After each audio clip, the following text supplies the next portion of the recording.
for seeing us today. No worries. Thanks for it's been good catching up. Yeah, it's been a good day. I'm with Dan Snellgrove from Selby Canvas and Shade.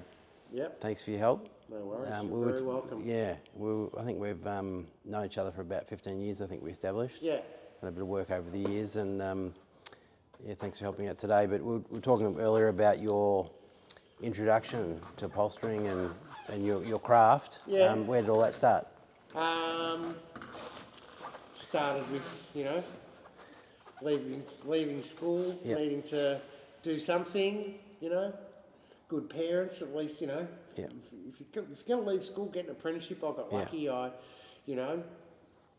sort of more or less fell into something that suited me.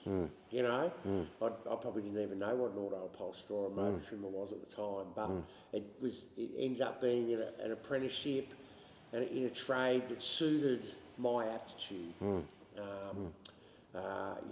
We all say you can teach almost anybody a technical trade, but a craft-based kind of trade, it's a hard thing. It's hard to teach. You've got to have some aptitude for it. You've got to have some skills and some, ability. And it's just been something that suited me, and I've always enjoyed it. And I've done it I've been a motor trimmer for 40 years now. I did an apprenticeship as a young guy, and I've spent time working for other people. I've spent a lot of time working for myself. I've worked doing sort of ordinary everyday motor trimming, seat repairs, car dealership kind of stuff. But I suppose in the last 10 years of my working life as a motor trimmer, I've really kind of graduated into restorations of collectible cars and custom interiors and things like that. And in about 2018, through a friend, I got the opportunity to learn about making shade sails and start making shade sails for him. And so I was doing both things. I was complementing my motor trimming work by doing shade sails, and straight away I realised I wished I'd known about making shade sails 20 years earlier, because I would have been retired. And then the opportunity to buy this business came along, to take this business over from the previous owner on her retirement, and as much as a business opportunity for myself, it was for myself and my best mate, who's the investor here. It worked out that a big part of our interest was just to not have another one of these businesses disappear, where these kind of workshops disappear and the skills disappear with it, and people go, well, where can we get that thing fixed, or where can we get that thing made, or whatever. So this is where we find ourselves now. Yeah, and you talked about getting the band back together. You've got your old apprentice and some other people back in the fold. Yeah, that's right. I mean, myself, my investor here, he's been my best mate since we were 12 years old. The guy who I have worked for me now, Jason, he's in here 3 days a week. He's a guy who, when we were 16 years old, we trialled against each other for our apprenticeships. About a month down the track, they thought actually it's pretty fun having a young bloke around. Shortly. And we ended up they ended up bringing him on board as well. So the two of us did our apprenticeships, worked through our apprenticeships together. Then we went through a spell a few years later where Jason had bought one of the company's businesses, and I went and worked for him as his workshop manager. He's sort of leading hand tradesman, and we've done our separate things, and here we are. We sort of find ourselves 15 years down the track, back working together again, and it's good. It's a really good. It's a good thing. We work well together. He and I. We bounce off each other well. You got the industry. He's a guy who ran a really successful small business for 29 years, and so having his input around the place is good, as well as having his skills and just working amongst friends, with friends, for friends. It's kind of a good thing. That's it works good, well. good story. I like it. It ticks a lot of it ticks the boxes for me. So everyone's in it for the right reason. Part of it, And your apprenticeship, where did you do that? With Woods Auto Shops. Yeah. And they're a company that was big in automotive panel beating and all those sorts of things. And they had a couple of trim shops around the place. And they had one that was in Blackburn, and they had another one that was in Church Street, Richmond, opposite the Bryant May factory. Okay. Yeah. I think it ended up as a Dutton's Okay. collectible car Yeah. showroom after we moved out of there. So that's basically where we did our apprenticeship. Yeah. We moved that shop to Hawthorn. And that was vinyl and leather work, internal trim and seating. That was automotive sunroofs Yeah. and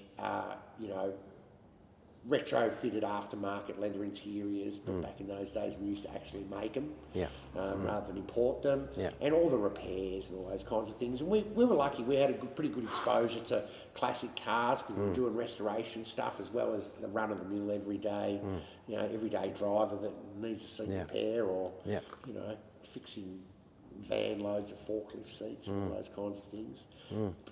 In the days before it was cheaper to just go online and buy a brand new forklift seat. Yes. So we did a lot of that sort of stuff, and that was Richmond. It was an interesting place to be at the time, and match factory out the front, gangsters out the back. Yeah. It was And any advice for someone that's interested in what you do? It's a hard one. Where would you send someone that felt that they might have a passion and a future in sewing and upholstery and trimming? Look, it's we talked about it being sort of a dying trade, but it is a dying trade. It is Yeah. a dying trade. Probably don't get into it if you want to be rich. But if you're a creative person and that kind of, you have a need to be creative, it's probably an interesting trade if you're good with your hands, you know your way around tools. You don't have to know about cars and things like that. You need to know it's a handcraft trade, and there's still opportunities out there for people to get into it and learn. I think probably one of the best ways in the world today with YouTube and so much social media, if somebody's interested in it, have a dabble in it. Find a sewing machine. Try and you can look, learn. There's opportunities to self-start with teaching. I think Holmes Glen.